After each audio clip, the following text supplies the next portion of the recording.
Kabar terbaru pembangunan IKN Nusantara. Presiden Joko Widodo dijadwalkan akan kembali melangsungkan prosesi groundbreaking atau peletakan batu pertama proyek investor swasta di ibu kota Nusantara, guys. Proses ini akan berlangsung sebelum purna tugas Presiden Jokowi. Rencana ini dibocorkan oleh Menteri Pekerjaan Umum dan Perumahan Rakyat sekaligus pelaksana tugas Kepala Otorita Ibu Kota Nusantara Pak Basuki Hadimuljono. Namun, Pak Basuki belum dapat memastikan berapa jumlah proyek yang akan groundbreaking, guys.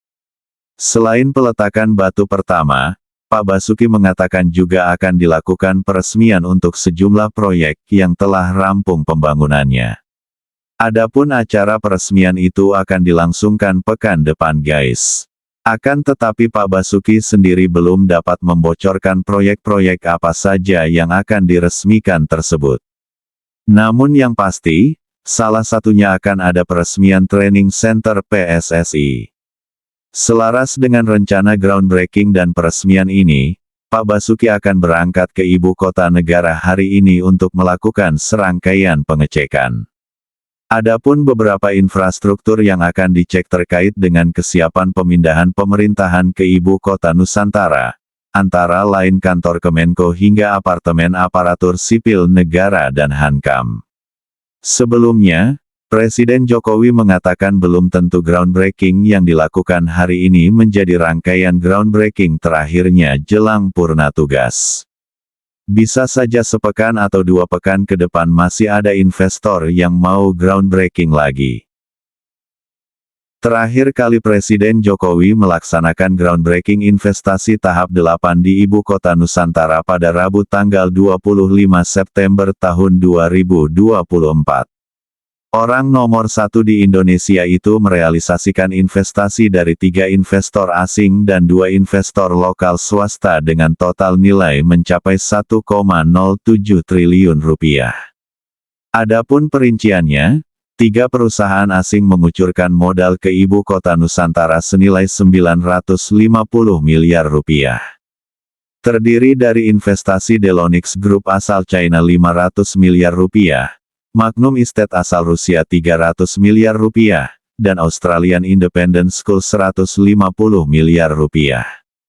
Kemudian, 2 investor lokal menyumbang investasi senilai 125 miliar rupiah yang berasal dari PT Pelataran Boga Rasa 25 miliar rupiah dan Prima Hotel Manajemen Indonesia membangun Hotel Bintang 3 The Prima senilai 100 rupiah miliar.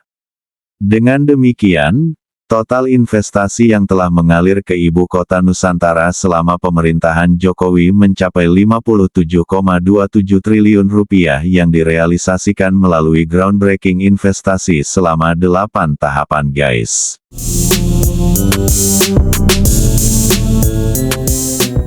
Pemerintahan baru di bawah kepemimpinan Presiden terpilih Pak Prabowo Subianto dan Wakil Presiden Mas Gibran Rakabuming Raka akan melanjutkan pembangunan ibu kota Nusantara, guys. Keberlanjutan proyek ini merupakan bagian penting dari visi besar Indonesia menuju negara maju dan sejahtera. Transisi dari pemerintahan Presiden Joko Widodo ke Presiden Prabowo Subianto adalah momen krusial untuk memastikan kelanjutan mega proyek strategis ini.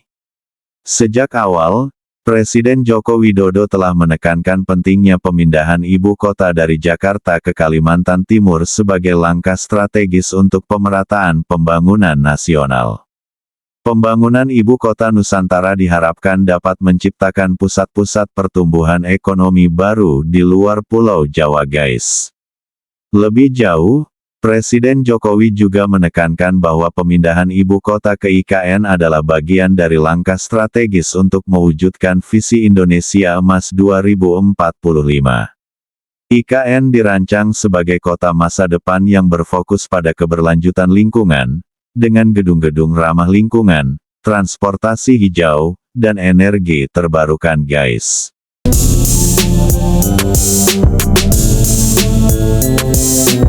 Kita tahu Setiap pemimpin pasti memiliki cita-cita, pasti memiliki visi, pasti memiliki mimpi besar yang ingin diraih.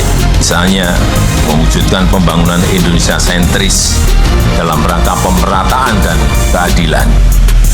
Bukan hanya Jawa sentris, tapi Indonesia sentris. Kemudian juga mewujudkan Indonesia Emas di 2045. Dan juga perlu saya sampaikan bahwa kepindahan IKN Ibu Kota Nusantara ini bukan sekedar pindah gedung, bukan sekedar pindah istana, bukan sekedar pindah lokasi, atau berubah tempat kerja.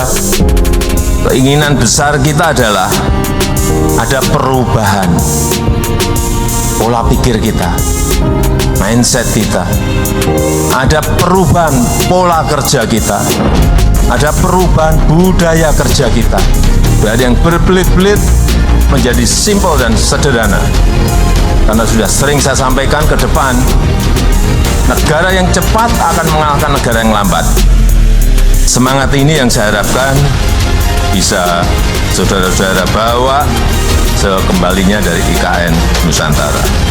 Semangat memperbaiki tata kelola, semangat memperbaiki manajemen birokrasi, baik yang ada di TNI maupun yang ada di Polri, agar TNI dan Polri semakin profesional, sehingga rakyat makin merasa terlindungi, sehingga rakyat semakin merasa diayomi.